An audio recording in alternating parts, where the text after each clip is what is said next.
Finally मैं आपको एक ऐसा फार्मूला बताने लगा हूँ जो मेरे असातिज़ा ने मुझे बताया, जो इंटरनेशनली प्रूव्ड है, और अगर आप इसको अडॉप्ट करेंगे आप अपने बिजनेस को हर किस्म के हालात में से सक्सेसफुली निकाल के ले जाएंगे और हमेशा सक्सेसफुल रहेंगे।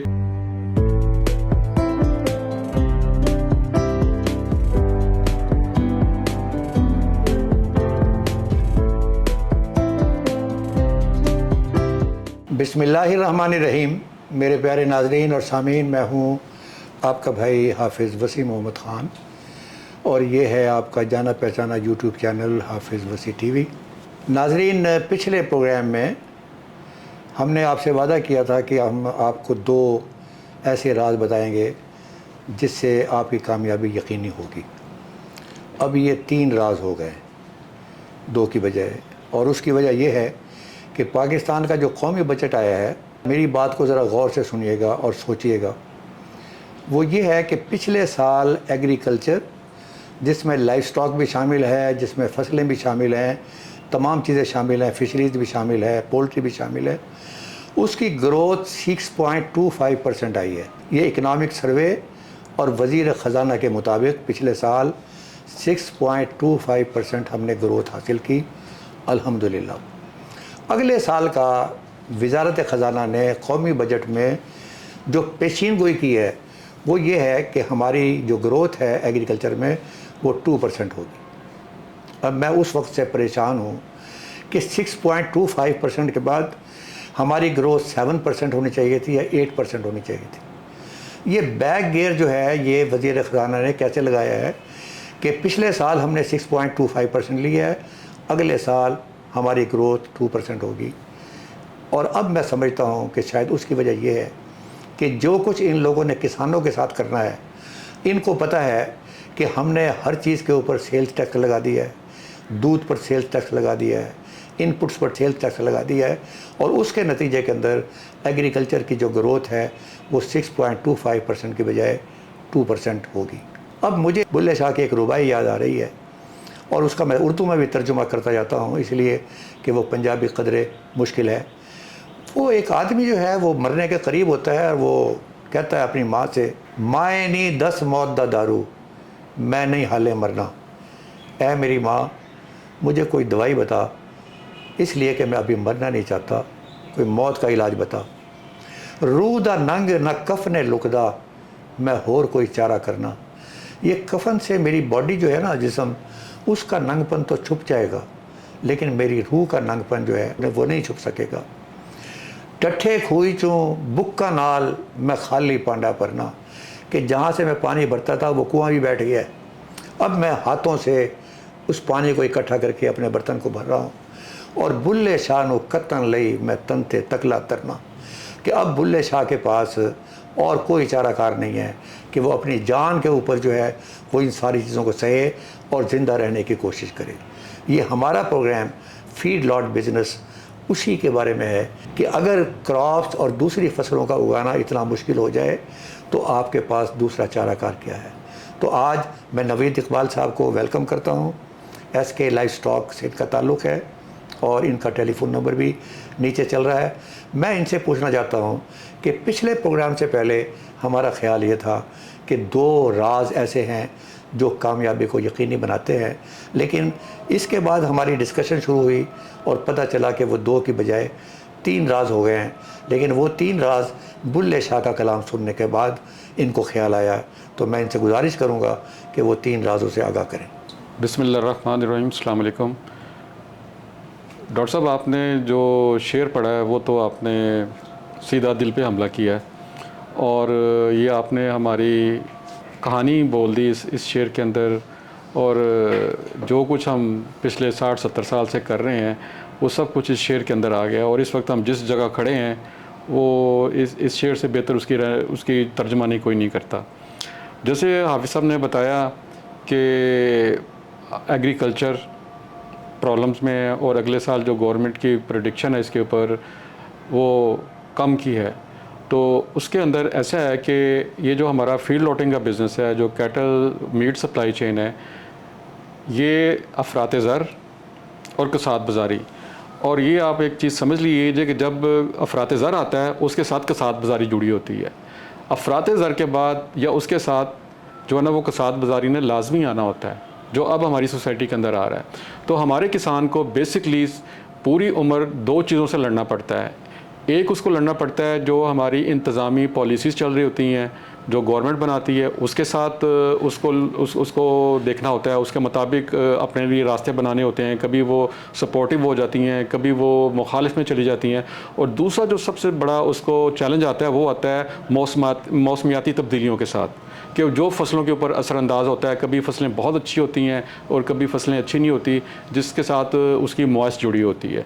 तो जो कैटल का बिज़नेस है, इन तमाम हालात में वो किसान को सपोर्ट करता है कि वो साथ साथ अपनी चीज़ों को अच्छा लेके चले। तो आज हम जो 3 बेसिक चीज़ों पे आपसे डिस्कस करने वाले हैं, अगर आप उनको पकड़ लें तो जो हाफिज़ साहब ने शेर सुनाया है उसका हल आपको मिल जाएगा। तो और उन लोगों के लिए ख़ास कर ये प्रोग्राम है कि जो किसी वजह से अपना फील्ड लॉट का बिज़नेस अपने मीट सप्लाई चेन के अंदर वो किस स्टेज पे भी खड़े हुए उसको बंद करने की तरफ जा रहे हैं, तो एक दफ़ा दोबारा ज़रा उसको सोच लें, देख लें। दोनों के लिए है, जो जीरो से शुरू करना चाहता है उसके लिए भी, और जो थका हुआ है बेचारा उसके लिए भी। यस, सबसे पहला मैं आपको एक आपको मंत्र बता रहा हूँ, आपको एक गिद्दड़ सिंगी बताने लगा हूँ, आपको एक फार्मूला बताने लगा हूँ और आपको एक साइंस बताने लगा हूँ। इसमें आप जो मर्ज़ी, जो आपको पसंद लफ्ज़ बनता है ना, आप उसके साथ सर्कल कर लीजिए। Basically this is science. सबसे पहले रोल मॉडल फिक्स कीजिए। आप चाहे सीड स्टॉक के ऊपर हैं, आप काउ काफ ऑपरेशन के ऊपर हैं, आप जो है वो बैकग्राउंडिंग कर रहे हैं, आप फील्ड लोटिंग कर रहे हैं, इन चारों में से आप जो कुछ भी कर रहे हैं, आप सबसे पहले अपने लिए रोल मॉडल फिक्स कीजिए। उसका सबसे आसान तरीका, और साइंस में आपको बता रहा हूँ, कि आप दुनिया में उस सेगमेंट के 4 बड़े प्लेयर्स ढूंढ लीजिए, 3 बड़े प्लेयर्स ढूंढ लीजिए और उनको फॉलो करना और उनको देखना शुरू कर लीजिए, उनको स्टडी कीजिए। उससे क्या होगा, उससे आपकी विजन क्लियर हो जाएगी। आपका स्कोप आपको बिल्कुल वाज़ेह हो जाएगा कि आपको किन लाइंस के ऊपर चलना है। चाहे वो आप एक सिंगल कैटल के साथ कर रहे हैं, चाहे आप 1000 कैटल के साथ कर रहे हैं, दोनों जगह पे वो आपको बड़ी अच्छी रहनुमाई भी देगा और गाइडेंस भी देगा। फार्मूला क्या है कि आप जिस सेगमेंट के ऊपर भी खड़े हो, चाहे आप सीड स्टॉक का काम कर रहे हैं, आप काउ काफ ऑपरेशन के ऊपर हैं, आप बैकग्राउंडिंग के ऊपर हैं, या आप फील्ड लॉट चला रहे हैं, आप दुनिया के 3 बड़े प्लेयर्स को फोकस कर लीजिए, चुन लीजिए उनको। मसलन मैं आपको एक नाम बता देता हूँ फील्ड लॉट के ऊपर। 5 रिवर एक बहुत बड़ा फील्ड लॉट है अमेरिका के अंदर, वो 1 मिलियन तक कैटल को करता है। आप उसको फॉलो करना शुरू कर लीजिए। आपके रास्ते आपको नज़र आने शुरू हो जाएंगे। आप रात को सोएंगे तो आपको रास्ते नज़र आ रहे होंगे, सुबह आप कुछ भी कर रहे होंगे तो आपके माइंड के अंदर वो रास्ता आपको बना हुआ नज़र आएगा। तो सबसे पहला जो काम आपने करना है वो रोल मॉडल चुनना है अपने लिए। और जिस बिज़नेस के सामने, जिस इंसान के सामने कोई रोल मॉडल नहीं होता, ना उसकी पर्सनैलिटी डेवलप हो पाती है और ना उसका बिज़नेस डेवलप हो पाता है। वो मुख्तलिफ प्रॉब्लम का शिकार रहता है और उसके सामने कोई विजन नहीं होती, कोई नज़र नहीं होती उसकी। तो सबसे पहला ये काम कीजिए, आप जिस स्टेज के ऊपर भी हैं, आप कोई भी सेगमेंट कर रहे हैं, आप उस सेगमेंट के दुनिया के 3 बड़े प्लेयर्स को अपना रोल मॉडल कर लीजिए और तीनों को फॉलो कीजिए। आपको नेट के ऊपर उनकी बहुत सारी इन्फॉर्मेशन मिल जाएंगी, आपको उनकी साइट के ऊपर इन्फॉर्मेशन मिल जाएंगी, आपको उनके बारे में उनकी ऑडिट रिपोर्ट्स मिल जाएंगी, आपको बेशुमार चीज़ें मिल जाएंगी उनके बारे में। तो आप एक सबसे पहला काम ये कर लीजिए। अगर आप बिज़नेस ज़ीरो से स्टार्ट कर रहे हैं तो ये तो आपको बिल्कुल सही डायरेक्शन पे रखेगा और आप एक बड़ा काम करने में और हमेशा दूसरों से आगे निकलने में कामयाब रहेंगे। और उसके बाद अगर आप अपना ये बिज़नेस बंद कर रहे हैं किसी भी वजह से, तो अगर आप रोल मॉडल सामने रख लेंगे तो आपकी बहुत सारी चीज़ें आपको क्लियर हो जाएंगी, नंबर 1। दूसरी चीज़ कि आप इस ट्रेड की टर्मिनोलॉजी को अडॉप्ट कीजिए, इसकी जो ग्लोसरी है, इसकी जो इस्तिलाहात हैं उनको अडॉप्ट कीजिए जो इंटरनेशनल बोली जाती हैं। नंबर 1, आपको लाइव कैटल की इस्तिलाहात आनी चाहिए, उनकी टर्मिनोलॉजी आनी चाहिए। नंबर 2, आपको मीट की टर्मिनोलॉजी आनी चाहिए और फिर आपको इंटरनेशनल ट्रेड की टर्मिनोलॉजी आनी चाहिए। ये 3 टर्मिनोलॉजी आपने सीखनी है, आपने उनको इस्तेमाल के अंदर लेके आना है और उसको अपने रिपोर्टिंग निज़ाम का हिस्सा बनाना है। अगर आप ये काम कर लिया आपने, तो आपका बिज़नेस बड़े आराम के साथ, जैसे रेलगाड़ी अपना लाइन चेंज करती है ना, गैर महसूस तरीके से आपका जो बिज़नेस है एक अच्छी डायरेक्शन के अंदर एक अच्छे लेवल पे डेवलप होना शुरू हो जाएगा और आप वो तमाम काम ऑटोमेटिकली करना शुरू कर लेंगे जो इस वक्त दुनिया उनको कर रही है और हम वो नहीं कर पा रहे। तो सबसे पहला काम क्या हुआ कि आपने रोल मॉडल देखना है। दूसरा काम क्या हुआ कि आपने टर्मिनोलॉजी को अडॉप्ट करना है अपने सिस्टम के अंदर, आपने उनको बोलना शुरू करना है। अपने दोस्तों के साथ बोलिए, अपनी फैमिली के साथ बोलिए, अपने मुलाजमीन को वो टर्मिनोलॉजी दीजिए आपके साथ बोलने के लिए, अपने कस्टमर के साथ उन्हीं टर्मिनोलॉजी के अंदर बात कीजिए और अपने सप्लायर को भी उन्हीं टर्मिनोलॉजी के अंदर बात कीजिए। और ये भूल जाइए कि इनको नहीं आती, वो आपका फ़र्ज़ नहीं है, वो फ़र्ज़ है उनका कि वो सीखें उसको। आपने उन्हीं टर्म्स को यूज़ करना है, उन्हीं अल्फाज को यूज़ करना है और उन्हीं इस्तिलाहात को यूज़ करना है। अब फाइनली मैं आपको एक ऐसा फार्मूला बताने लगा हूँ जो मेरे असातिज़ा ने मुझे बताया, जो इंटरनेशनली प्रूव्ड है, और अगर आप इसको अडॉप्ट करेंगे तो आप अपने बिज़नेस को हर किस्म के हालात में से सक्सेसफुली निकाल के ले जाएंगे और हमेशा सक्सेसफुल रहेंगे। और ये अपने बिज़नेस को आप फ्यूचर प्रूफ बना लेंगे और नेक्स्ट जनरेशन, अगली नस्लों को आप ट्रांसफ़र करेंगे एक अच्छे लेवल के ऊपर जाके। नंबर 1 नॉलेज, इल्म, जिसको हमने अपने पहले प्रोग्राम में भी डिस्कस किया हुआ है। अगर आपने उसको नहीं सुना तो दोबारा जाके सुन लीजिए। तो अगर आप अपने बिज़नेस को हमेशा वक्त के साथ साथ रखना चाहते हैं तो जो मरवजा इल्म डेवलप हो चुका हुआ है, तो आज ये देख लीजिए कि आज की डेट के अंदर जो इल्म है ये इतवार वाले दिन नहीं होगा, इसके अंदर कुछ ना कुछ चेंज आ गई होगी। अच्छा, ये जुलाई के अंदर जाके ये नहीं होगा, दिसंबर के अंदर ये नहीं होगा और 2025 के अंदर जाके तो ये बिल्कुल ही चेंज हो चुका होगा। तो अब आपने ये देखना है कि क्या आपका सिस्टम, आप खुद जो लेटेस्ट इल्म आ रहा है आप उसको अडॉप्ट कर रहे हैं कि नहीं कर रहे। तो सबसे पहले ये तहैया कर लीजिए कि आपने हमेशा अपने सिस्टम को, अपने बिज़नेस को, अपनी प्रोडक्ट को, अपने आप को वक्त के तकाज़ों के साथ साथ जो इंफॉर्मेशन नहीं, यूट्यूब का कोई आपने सेगमेंट देख के नहीं करना, किताब पढ़नी है, एक्सपर्ट से राय लेनी है और यूनिवर्सिटी से सपोर्ट लेनी है। हमारी यूनिवर्सिटियाँ बहुत अच्छा काम करती हैं, अगर आप उनसे सपोर्ट लें तो बहुत अच्छा सपोर्ट करती हैं। तो आपने सबसे पहले फार्मूले के अंदर क्या है, सबसे पहले इल्म, नॉलेज को आप वक्त के साथ साथ अडॉप्ट करते चले जाइए। आपने ये बड़ी बात प्यारी कही है कि ये जो आज है ज़रूरी नहीं कि कल भी यही हो, इसमें इजाफा हो चुका होगा।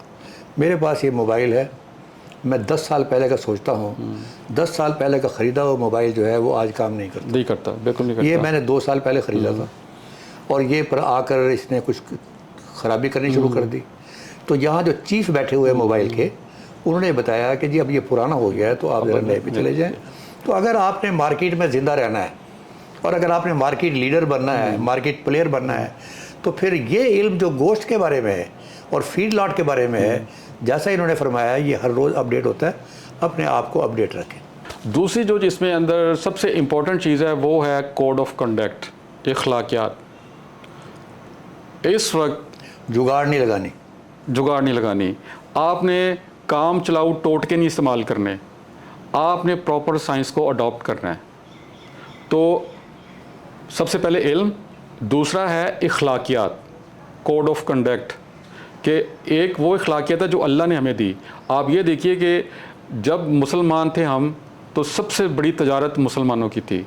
आज पाकिस्तानी, मैं दूसरी मुस्लिम वर्ड को ज़्यादा नहीं जानता हूँ इसलिए मैं उनके बारे में नहीं कमेंट्स कर सकता, लेकिन क्योंकि मैं खुद मीट का बिज़नेस करता हूँ, एक्सपोर्ट करते हैं, लोग हम पे ट्रस्ट करने के लिए तैयार नहीं है। लोग हमारे मुकाबले में इंडिया को तरजीह देते हैं, हमारे मुकाबले में ब्राज़ील को तरजीह देते हैं। उसमें क्वालिटी के इशूज़ भी हैं, लेकिन सबसे बड़ा इशू है ट्रस्ट का, एतमाद का। हमारे पर वो ट्रस्ट नहीं करते और हमारे अमाल बताते हैं कि वो सही करते हैं। मैं इसको थोड़ा सा और आसान कर देता हूँ।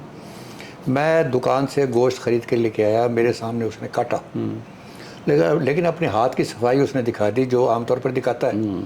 अब वो जब घर में आके पका तो पता चला कि ज़्यादा गोश्त तो गल गया लेकिन 2 बोटियाँ नहीं गली। अब सवाल ये है कि वो गोश्त अगर एक ही जगह से मैंने कटवाया था तो 2 बोटियाँ कहाँ से आगे जो नहीं गली। ये अखलाकियात है कि मैंने अपना कोड ऑफ कंडक्ट जो है कि जो मैंने बताया है मैंने वही चीज़ उसको दी। तीसरी चीज़ कि आप जो भी काम कर रहे हैं इस सप्लाई चेन के ऊपर कहाँ भी खड़े हुए हैं, उसके दुनिया ने एक स्टैंडर्ड बना लिए हुए हैं जो कि हर साल अपडेट होते हैं। उनको प्रोफेशनल ऑर्गेनाइजेशन लेके चल रही होती हैं और उनके ऊपर पूरा साल काम होता है और डाटा बेसिस के ऊपर, रिजल्ट्स के ऊपर उनको चेंज किया जाता है, बेहतर किया जाता है। तो अगर आप इस बिज़नेस के अंदर सर्वाइव करना चाहते हैं, इस बिज़नेस के अंदर कम्पीट करना चाहते हैं, इसके अंदर ज़िंदा रहना चाहते हैं, तो आपके लिए इसके अलावा कोई चारा नहीं है कि आज जो इंटरनेशनल मरवजा स्टैंडर्ड बन चुके हुए हैं, आप उनको एज इट इज़ फॉलो कर लें। उसमें अपनी कोई होशियारी, चालाकी या अपना कोई उसके अंदर फार्मूला मत लगाएं, अदरवाइज़ आपका टोटल बिजनेस फेलियर की तरफ चला जाएगा। सर्वाइव करेंगे लेकिन आपकी प्रॉफिटेबिलिटी नहीं आएगी और दुनिया उसको एक्सेप्ट नहीं करेगी। दुनिया इंटरनेशनल स्टैंडर्ड को एक्सेप्ट करती है। तो अगर आप ये 3 फार्मूले अपने सामने रखेंगे, number 1 role model formula, number 2 terminology को अडॉप्ट करने का फार्मूला, और नंबर 3 के ज़िंदा रहने का फार्मूला, जिसके अंदर 3 चीज़ें हैं, इल्म, मरवजा, इल्म आज के दिन का, आज की डेट का। उसके बाद आसमानी इखलाकियात, कोड ऑफ कंडक्ट जो अल्लाह ने हमें दिया, उसमें मत कंप्रोमाइज़ कीजिए, जिसके रिज़ल्ट हम देख रहे हैं। और मीट इंडस्ट्री ने 1 महीना पहले भी उसके रिज़ल्ट देखे और उससे 6 महीने भी रिज़ल्ट देखे कि हम यूई के अंदर हम जो थे वो बैन हो गए, और जो हमें एक स्पेशल प्रिविलेज मिली हुई थी कि हम अपना चिल्ड मीट बाय सी भेज सकते थे, वो यूई ने हमेशा के लिए ख़त्म कर दिया और हमारा बहुत बड़ा कम्पिटिटिव एडवांटेज ख़त्म हो गया। उसके बाद पाकिस्तान की एक बहुत बड़ी कंपनी जो मेरे लिए बहुत मोहतरम, और मैं उस कंपनी का बड़े फ़ख्र से नाम लेता हूँ कि उसके भी कुछ चीज़ें ऐसी सामने आई जिसकी वजह से उसके ऊपर भी टेम्परेरी एक बैन लगा और हमें नुकसान हुआ उसका। उसमें बुनियादी वीकनेस हमारी अखलाकियात की थी। नाजरीन, आज आपने सुना है ये 3 राज जो आपके सामने नवीद इकबाल साहब ने बयान किए हैं। इसमें पहला रोल मॉडल का है। रोल मॉडल जो है वो कहीं का भी हो सकता है, एन मुमकिन है आप ढूंढेंगे तो पाकिस्तान में भी मिल जाएगा। तो जिसको भी आपने रोल मॉडल बनाना हो, उसके अंदर वो चीज़ें होनी चाहिए जो इन्होंने बताई हैं। उसमें अखलाकियात होनी चाहिए, लेटेस्ट नॉलेज होना चाहिए, उसको पता हो कि मैं किसी स्टैंडर्ड के ऊपर कंप्रोमाइज़ नहीं करूँगा। इसी में तज़किरा आया है इंटरनेशनल टर्मिनोलॉजी का। इंटरनेशनल टर्मिनोलॉजी पे हम एक और एपिसोड करेंगे जिसमें आपको पूरा बताएंगे कि इस इंटरनेशनल टर्मिनोलॉजी में कौन कौन सी टर्म्स इस्तेमाल होती हैं। मसलन डिमांड ड्राफ्ट आप लेने के लिए जाते हैं, हिंदी के अंदर उसको दर्शनी हुंडी कहते हैं। आपका चेक है जिसका मतलब आपकी जेब में है, उसका मतलब है कि हुंडी है।